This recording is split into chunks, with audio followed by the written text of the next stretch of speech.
ยินดีต้อนรับทุกท่านเข้าสู่รายการ Spookie Dookie Tales Podcast สำหรับการเรียนรู้คำศัพท์ภาษาอังกฤษผ่านการฟังเทพนิยายวันนี้ผมจะมาเล่าเรื่องของ Sun Moon and Talia โดยเรื่องนี้จะมีความคล้ายกับเจ้าหญิงนิทราหรือ Sleeping Beauty ที่ทุกคนอาจจะคุ้นเคยกันดีจากทั้งหนังการ์ตูนหรือแอนิเมชันต่างๆแต่ในเวอร์ชันที่ผมเลือกมาเล่าในครั้งนี้จะมีความโหดกว่าที่ทุกคนเคยได้รับฟังกันมาอย่างแน่นอน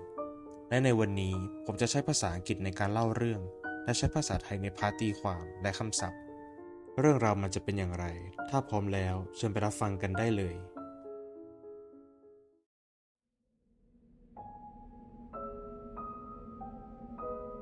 There once lived a great lord who was blessed with the birth of a daughter whom he named Talia. He sent for the wise men and astrologers in his lands to predict her future. They met, consulted together, and cast her horoscope, and at length they came to the conclusion that she would incur great danger from the splinter of flax. Her father therefore forbade that any flax, hemp, or any other material of that sort be brought into his house, so that she should escape the predestined danger. One day, when Talia had grown into a young and beautiful lady, she was looking out of a window, when she beheld passing that way an old woman, who was spinning. Talia, never having seen a distaff or a spindle, was pleased to see the trotting spindle, and she was so curious as to what thing it was, that she asked the old woman to come to her. Taking the distaff from her hand, she began to stretch the flax. Unfortunately, Talia ran the spindle of flax under her nail, and she fell dead upon the ground. When the old woman saw this, she became frightened and ran down the stairs, and is running still. As soon as the aged father heard of the disaster which had taken place, he had them, after having paid for this tub of sour wine with cask and tears, lay her out in one of his country mansions. There they seated her on a velvet throne under the canopy of brocade. Wanting to forget all and to drive from his memory his great misfortune, he closed the doors and abandoned forever the house where he had suffered this great loss. After a time, it happened by chance that the king was out hunting and passed that way. One of his falcons escaped from his hand and flew into the house by way of one of the windows. It did not come when called, so the king had one of his party knock at the door, believing the palace to be inhabited. Although he knocked for a length of time, nobody answered. So the king had them bring a winner's ladder, for he himself would climb up and search the house, to discover what was inside. Thus he climbed up and entered, and looked in the rooms, and nooks, and corners, and was amazed to find no living person there. At last he came to the salon, and when the king beheld Talia, who seemed to be enchanted, he believed that she was asleep, and he called her, but she remained unconscious. Crying aloud, he beheld her charms, and felt his blood course hotly through his veins. He lifted her in his arms, and carried her to a bed, where he gathered the first fruits of love. Leaving her on the bed, he returned to his own kingdom, where in the pressing business of his realm, he for a time thought no more about this incident. Now, after 9 months, Talia delivered 2 beautiful children, one a boy and the other a girl. In them could be seen 2 rare jewels, and they were attended by 2 fairies, who came to that palace. and put them at their mother's breasts. Once, however, they sought the nipple, and not finding it, began to suck on Talia's fingers, and they sucked so much that the splinter of flax came out. Talia awoke as if from the long sleep, and seeing beside her 2 priceless gems, she held them to her breast, and gave them the nipple to suck, and the babies were dearer to her than her own life. Finding herself alone at that palace, with 2 children by her side, she did not know what had happened to her, but she did notice that the table was set, and food and drink were brought into her,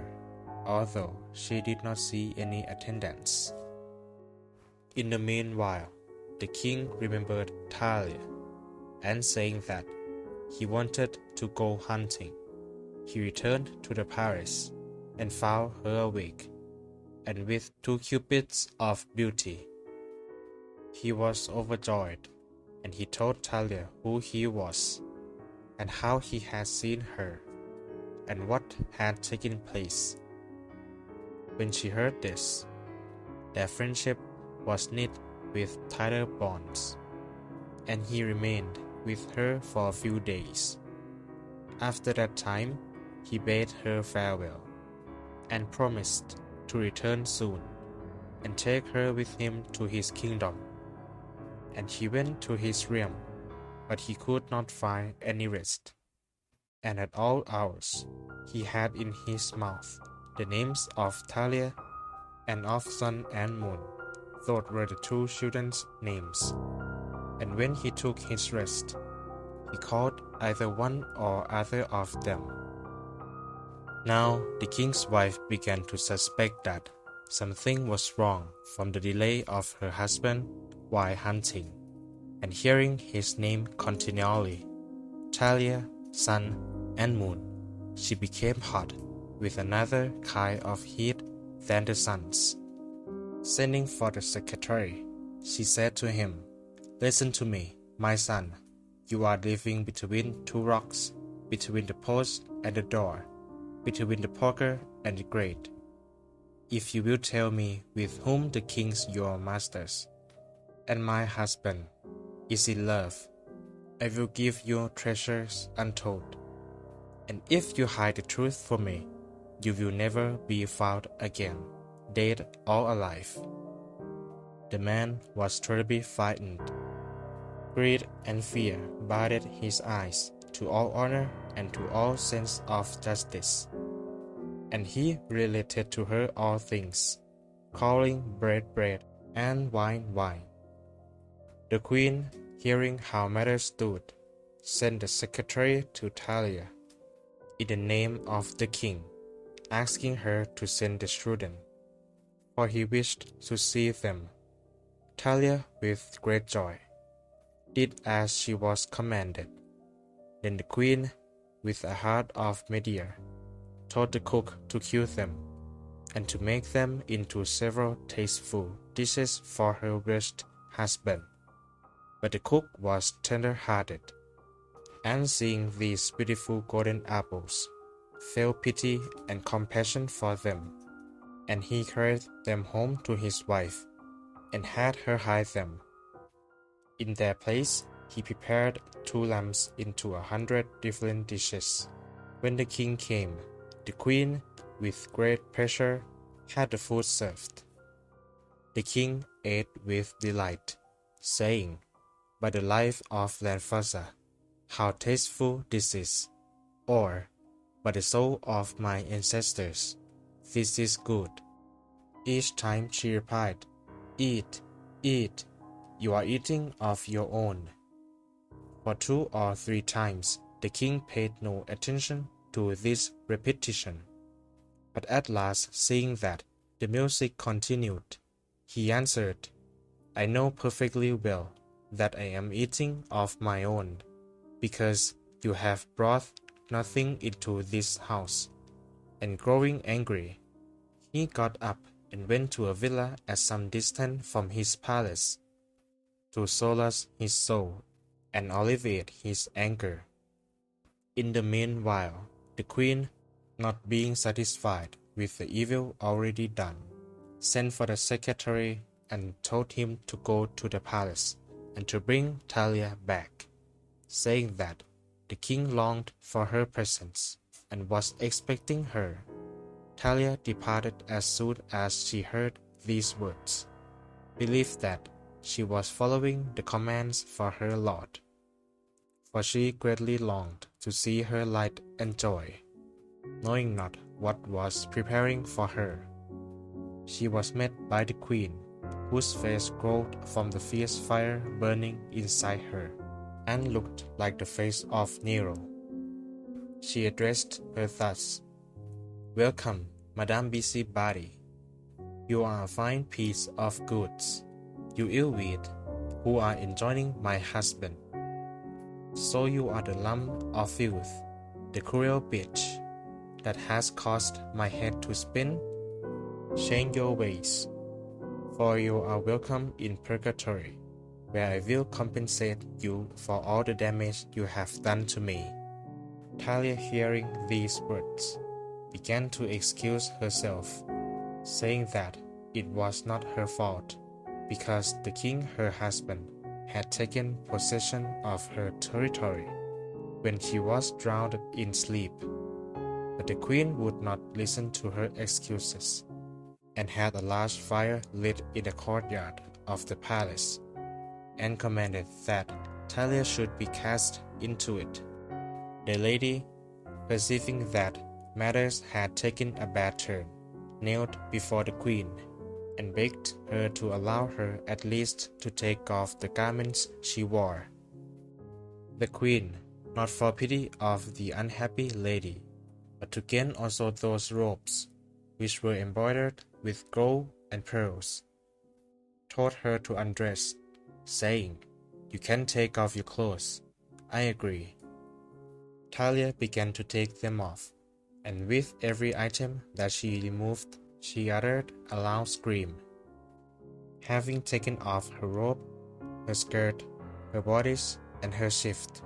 she was on the point of removing her last garment, when she uttered a last scream louder than the last. They dragged her towards the pile, to reduce her to light ashes, which would be used to wash Sharon's breeches. The king suddenly appeared, and finding this spectacle, demanded to know what was happening. He asked for his children and his wife, reproaching him for his treachery, told him that she had them slaughtered and served to him as meat. When the wretched king heard this, he gave himself up to despair, saying, "Alas, then I myself am the wolf of my own sweet lambs. Alas,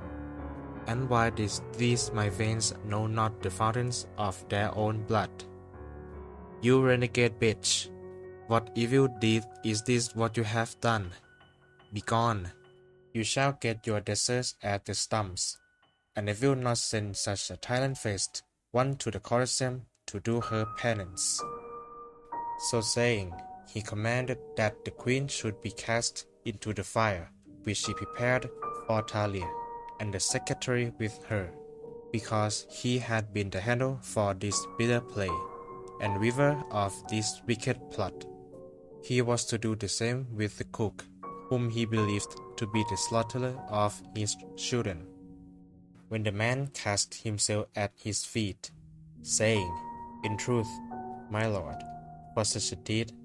there should be nothing else than a pile of living fire, and no other help than a spear from behind, and no other entertainment than the twisting and turning within the blazing fire, and I should seek no other honor than to have my ashes, the ashes of a cook, mixed up with the queen's.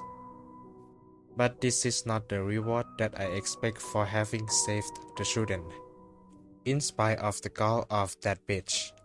who wanted to kill them and to return to your body, that which was of your own body." Hearing these words, the king was beside himself.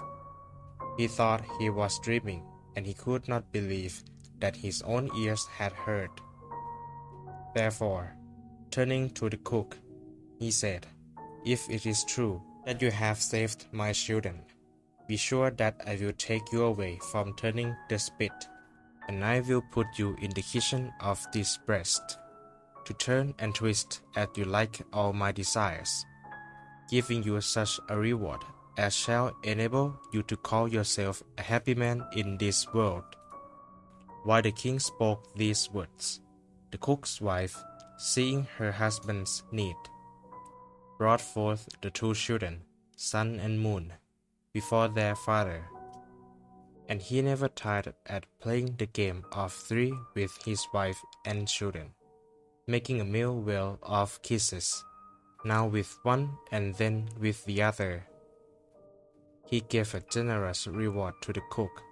He made him a chamberlain. He married Talia to a wife,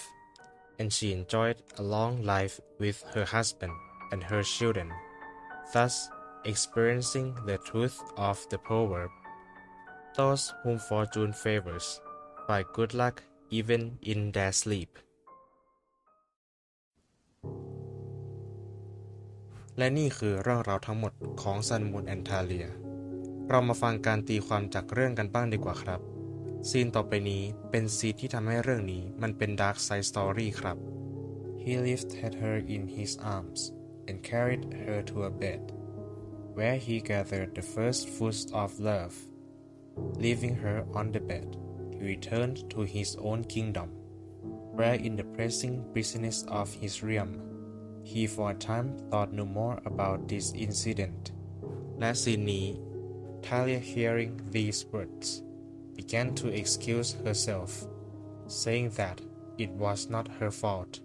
because the king her husband had taken possession of her territory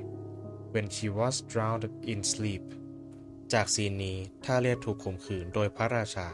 ในขณะที่เธอหลับไหลจากคำสาปการกระทำเช่นนี้สื่อถึงการล่วงละเมิดทางเพศซึ่งเป็นการกระทำที่ผิดเนื่องจากไม่ได้ผ่านการยินยอมจากทั้งสองฝ่ายนั่นเองครับและยังมีอีกหนึ่งเรื่องที่มาจากซีนนี้ครับ So saying, he commanded that the queen should be cast into the fire which she prepared for Talia and the secretary with her, because he had been the handle for this bitter play and weaver of this wicked plot. He was to do the same with the cook, whom he believed to be the slaughterer of his children. และซีนนี้ he asked for his children and his wife, reproaching him for his treachery, told him that she had had them slaughtered and served to him as meat. ในซีนนี้ได้แสดงถึงความรุนแรงและการไม่ซื่อสัตย์ต่อคนรักของตนเองซึ่งเป็นการกระทำที่ผิดโดยในซีนนี้เป็นผลมาจากการแก้แค้นของราชินีที่มีความโกรธแค้นจากการที่ราชาไม่ซื่อสัตย์ต่อตัวเธอโดยเธอสั่งให้คนของเธอนำลูกของราชาและทาเลียไปทำอาหารให้แก่ราชาเพื่อตอบสนองความต้องการของตัวเธอเองและเมื่อราชาได้รู้ความจริงถึงการกระทำของราชินีเขาจึงโกรธและแค้นราชินีเป็นอย่างมากจึงสั่งประหารราชินีและคนที่เกี่ยวข้องด้วยการเผาทั้งเป็นนั่นเองครับเรามาดูคำศัพท์ที่น่าสนใจจากเรื่องนี้กันบ้างดีกว่าครับคำที่ 1 excuse เป็นกริยาแปลว่าขอโทษยกโทษให้แล้วยังเป็นคำนามแปลว่าการแก้ตัวข้อกล่าวอ้างคำที่ 2 knock เป็นกริยาแปลว่าเคาะกระแทกคำที่ 3 forbade เป็นกริยาช่องสองของคำว่า forbid แปลว่าการห้ามห่วงห้ามคำที่ 4 pressure เป็นคำนามแปลว่าความสุขความยินดีคำที่ 5 territory เป็นคำนามแปลว่าดินแดนอาณาเขตคำที่ 6 curious เป็นคำคุณศัพท์แปลว่าแปลกอยากรู้อยากเห็นคำที่ 7 cruel เป็นคำคุณศัพท์แปลว่าอำมหิตโหดร้ายคำที่ 8 wise เป็นคำคุณศัพท์แปลว่ารอบรู้เฉลียวฉลาดคำที่ 9 fierce fierce เป็นคำคุณศัพท์แปลว่าดุร้ายรุนแรงและคำสุดท้าย greatly greatly เป็นคำกริยาวิเศษแปลว่าอย่างมากเป็นอันมาก